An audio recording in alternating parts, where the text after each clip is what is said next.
미국 금융 전문 로펌 머피앤맥고니글 창업자가 SEC가 증권법 위반 혐의와 관련해서 코인베이스를 상대로 소송을 제기한다면 결국 패소할 가능성이 크다. 왜냐면 과거 게리 겐슬러 SEC 의장의 발언이 발목을 잡을 것이기 때문이다 라고 이야기를 합니다.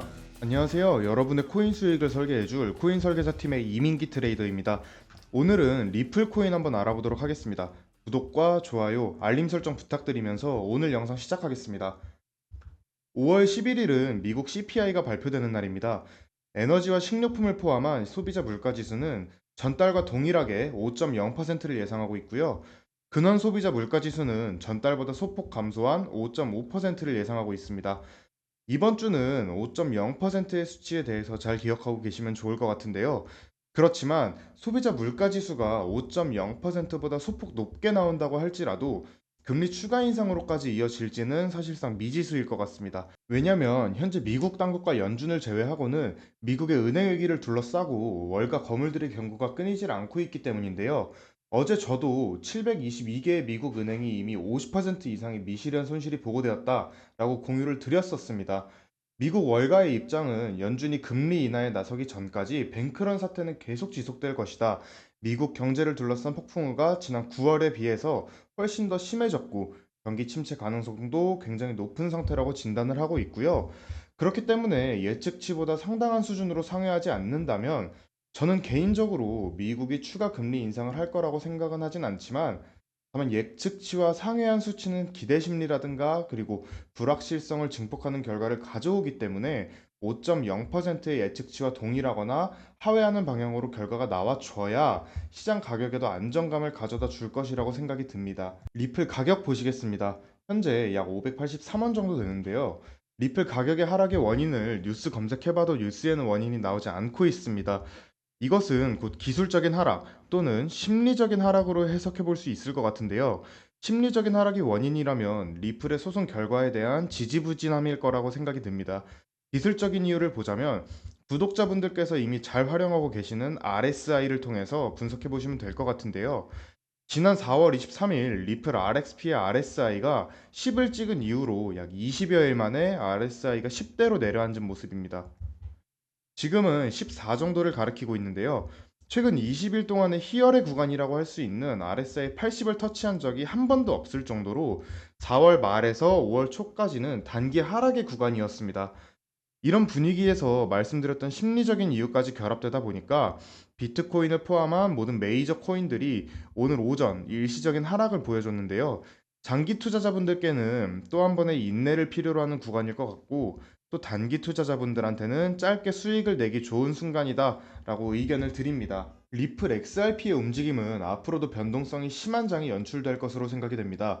단기 투자의 경우에는 무리가 되지 않는 선에서 건전한 투자를 하셔야 될 것 같고요.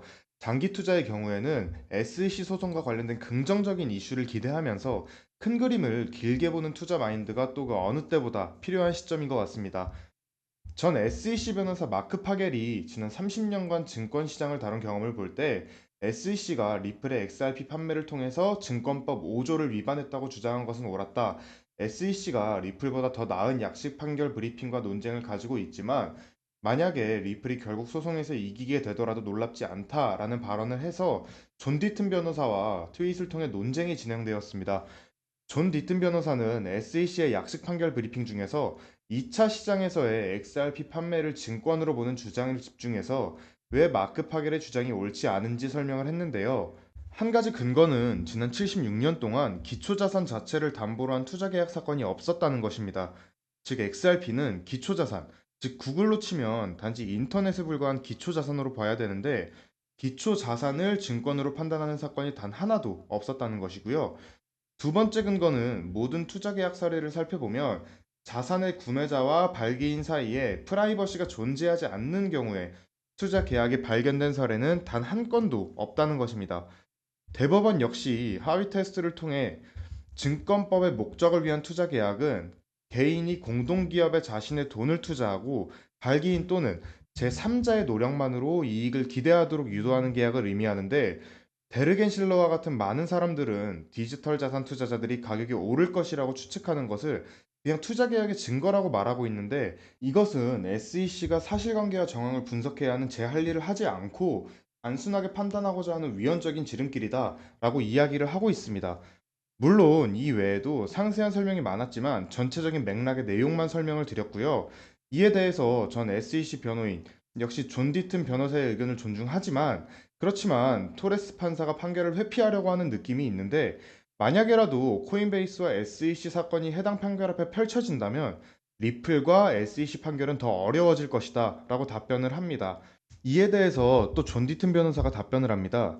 그 역시 토레스 판사가 해당 문제를 회피할 수 있다는 가능성을 고려를 했었고, 그래서 토레스 판사가 판결을 회피하지 않게 만들기 위해서 내가 법정 지원자 자격을 부여받고 이 소송에 개입을 해서 리플과 SEC 판결이 줄 수 있는 공익적 요소가 무엇인지 브리핑에 담아서 제출한 것이다 라고 이야기를 합니다.